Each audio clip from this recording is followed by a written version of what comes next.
Saya tidak melihat Gus Dur pro Zionis. Tidak. Saya dengan Gus Dur bersahabat. Tahu saya bagaimana Gus Dur. Ya memang Gus Dur itu ketua Yayasan Shimon Peres, benar. Oh dia dapat dana, iya betul. Untuk membuat hubungan diplomatik dengan Indonesia, dengan Israel, betul. Tapi sampai wafat dia nggak buat. Itu cerdasnya Gus Dur. Dia menolaknya halus. Gimana bisakah dibuat hubungan diplomatik antara Israel dengan Indonesia? Bisa, kata Gus Dur. Tapi susah, sulit, memerlukan waktu yang lama. Lah ya udah kita mulai ya, monggo dimulai, tapi nggak pernah dimulai dan tidak pernah terjadi.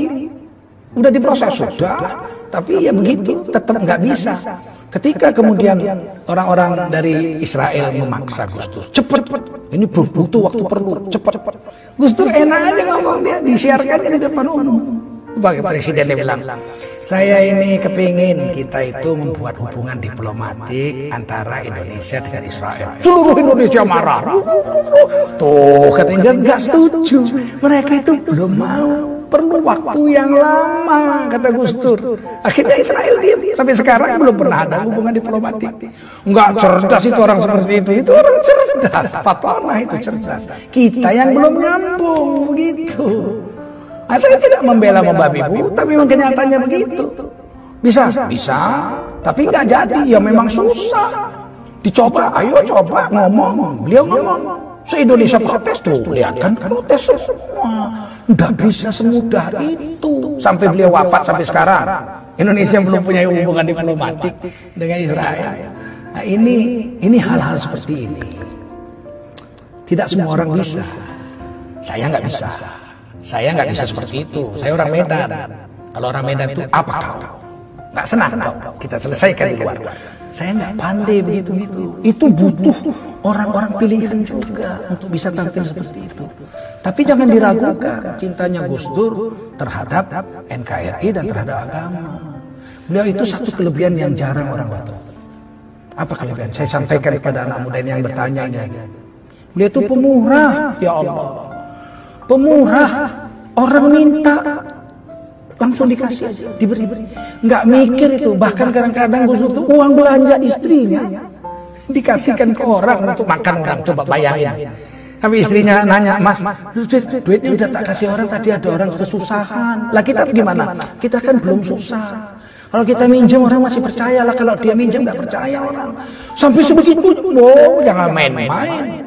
Ini orang punya kelebihan, punya kekurangan. Tapi kita jangan memfitnah orang sesuatu yang kita tidak tahu. Kita berdosa nanti. Nah, ada satu kelebihan Gus Dur yang pernah membuat saya menangis. Saya ceritakan ini. Saya bukan menjilat Gus Dur sudah wafat, nggak ada urusan. Saya nggak minta jabatan dari bicara saya ini. Kalau saya mau jabatan zaman Gus Dur, saya sudah ditawari jabatan. Saya tidak mau saya. Nah, apa katanya? Satu hari saya duduk di VIP room airport Pekanbaru. Saya tamu gubernur. Saya duduk di ruangan tunggu gubernur untuk menunggu pesawat terbang. Waktu itu acara TV One tokoh kita sedang diputar. Saya minum teh habis sholat asar di situ menunggu pesawat. Tiba-tiba muncul situ tokoh kita ini itu Gus Dur. Gus Dur. Tapi beliau sudah wafat. Tokoh kita begini-begini, kemudian ibu belum wafat Gus Dur. Ibu Sinta Nuria diwawancarai. Apa sih kelebihan Gus Dur itu? Kata pewawancara itu kepada Ibu Sinta Nuria. Kemudian Ibu Sinta mengatakan sebagai istri beliau sekian tahun, kelebihan Gus Dur itu yang saya rasakan sangat menonjol, tidak pernah komplain soal makan.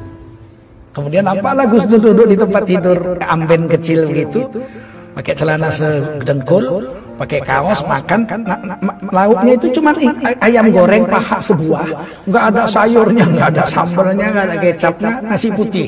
Jadi nasi putih ayam, disendok nasinya ke mulut pakai sendok, ayamnya digraut pakai tangan. Kemudian Gus Dur makan, disuting begitu. Jadi itulah kelebihan Gus Dur yang membuat saya itu bahagia, kata Ibu Sinta Nuria. Salah satunya seumur hidup perkawinan kami beliau tidak pernah komplain soal makanan. Saya langsung keluar dari situ nangis saya. Sebab kelemahan saya paling besar adalah komplain makanan. Saya sejak kecil ibu saya itu pandai masak dan saya anak laki-laki satu-satunya. perempuan 6, laki-laki 1. Sehingga saya makan tuh sangat dimanja. Mau pakai gulai, pakai ini, namanya orang Melayu. Ikan goreng, gulai, segala sambal. Saya keluar, istri saya orang Banten. Sejak kawin tuh biasanya rebus-rebus lala.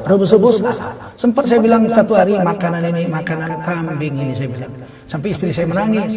Sebab kami orang Melayu lemak-lemak kayak kelapa. Dia lalap-lalap, tiap hari lalap-lalap rebus. Jengkel juga saya. Saya keluar, saya ambil handphone. Saya telepon istri saya di Jakarta, saya bukan baru. Adik, iya bang, abang pulang deh, abang sedang nunggu pesawat. Loh abang kok nangis? Saya bilang, saya minta maaf adik, saya selama ini selalu komplain soal makan. Pernah saya bilang makanan kambing, kadang-kadang saya banting juga meja gitu. Gak suka saya makanan gak enak. Saya minta maaf. Istri saya bilang, abang sehat bang, abang kan gak apa-apa kan. Nanti abang jatuh naik kapal terbang. Enggak dek, saya istilah Melayu buang tabiat. Orang mau mati itu tingkahnya aneh-aneh gitu. Saya bilang tidak, saya tidak buang tabiat. Enggak ada tingkah aneh-aneh. Saya baru dengar Gus Dur, Ibu Sinta Nuria diwawancarai, ternyata kelebihan Gus Dur nggak pernah komplain soal makan.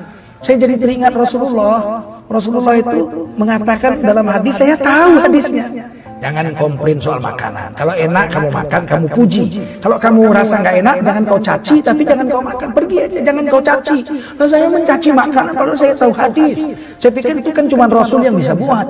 Kenyataannya Gus Dur bisa buat. Ngapain mesti belajar tidak komplain makanan kok sampai jauh-jauh nunggu sahabat Nabi atau zaman Nabi? Oh zaman sekarang aja ada orang. Saya bilang gitu, maafkan saya janji. Saya tidak akan komplain lagi soal makanan kepadamu. Sampai di Jakarta saya pulang dipeluk istri saya. Ya Allah bang, abang nonton itu? Iya, saya nggak punya TV di rumah, nggak nonton TV. Tapi di VIP room itu ada televisi. Pas TV One tokoh kita. Jadi saudara, saya tidak menjilat Gus Dur sudah wafat, nggak ada dapat jabatan saya dengan kata-kata ini. Tapi wajib menceritakan orang yang sudah wafat itu kebaikannya saja. Haram menceritakan aib orang yang sudah mati, karena orang yang sudah wafat itu telah sampai kepada perbuatannya. Kita ceritakan baik-baiknya aja. Gus Dur itu orang baik, cucu orang soleh, anak orang soleh.